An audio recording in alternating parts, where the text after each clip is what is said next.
घरकाना घाट का। रामेश्वर अपने घर में सबसे बड़े बेटे थे। उनसे छोटे 2 भाई और 1 बहन थी। बहन रुक्मिणी की शादी हो गई थी और दोनों भाई पढ़ रहे थे। रामेश्वर जब 12वीं की परीक्षा कर रहे थे तब उनके पिता की मृत्यु हो गई। उनके पिता कॉलेज में लेक्चरर थे। उनका सब सम्मान करते थे क्योंकि वे गोल्ड मेडलिस्ट थे और बहुत ही होशियार थे। चाचा जी रामा राव भी उसी कॉलेज में गणित के लेक्चरर थे। उन्होंने अपनी भाभी से कहा कि जब तक आपके बड़े बेटे को नौकरी नहीं मिल जाती तब तक मैं ही आपके परिवार की देखभाल करूंगा। अपने वादे के मुताबिक रामेश्वर को BSc तक पढ़ाया। रामेश्वर खुद भी बहुत होशियार थे, इसलिए बिना सिफारिश के ही उन्होंने एक कॉलेज में केमिस्ट्री के लेक्चरर के ओहदे में उनकी नौकरी लग गई। रामाराव ने रामेश्वर के लिए लड़की भी ढूंढकर रामेश्वर की शादी करा दी थी और भाभी से कहा, भाभी आपका बड़ा बेटा नौकरी करने में लगा है और बहू भी आ गई है।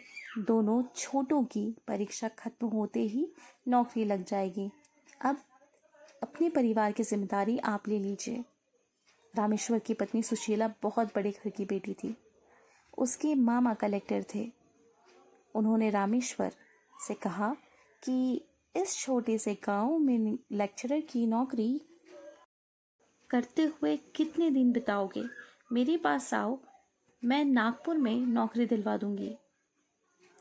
रामेश्वर की आंखों में बड़ी नौकरी, बड़े सपने थे। उन्होंने वहां जाकर दूसरी नौकरी करने की सोची। बस कॉलेज में नौकरी से इस्तीफा देना था।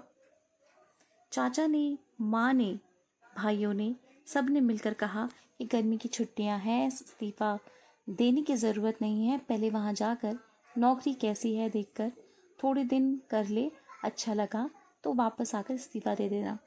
रामेश्वर की आंखों पर तो बड़े शहर और मोटी तनख्वाह का चश्मा लगा हुआ था, इसलिए कॉलेज में इस्तीफा दे दिया।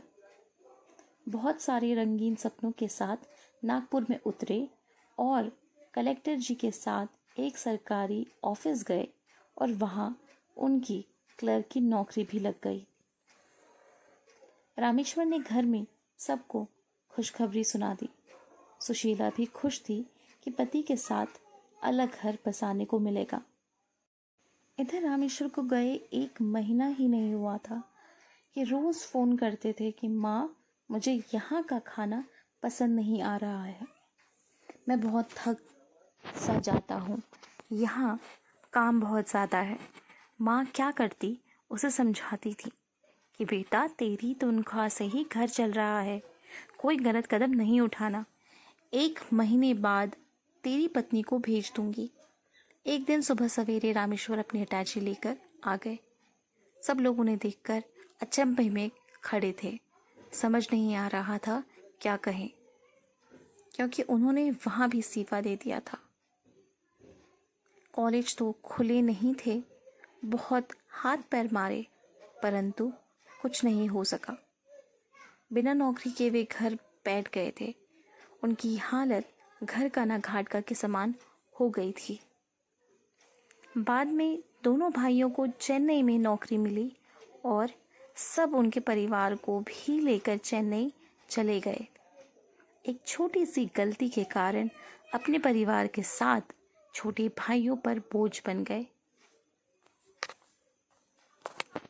दोस्तों, सही समय पर निर्णय लेना चाहिए, वरना घर का न घाट का हो जाना पड़ता है।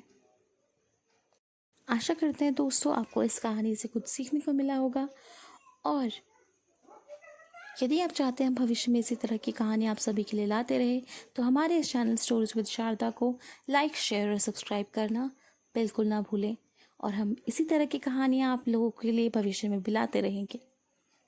धन्यवाद।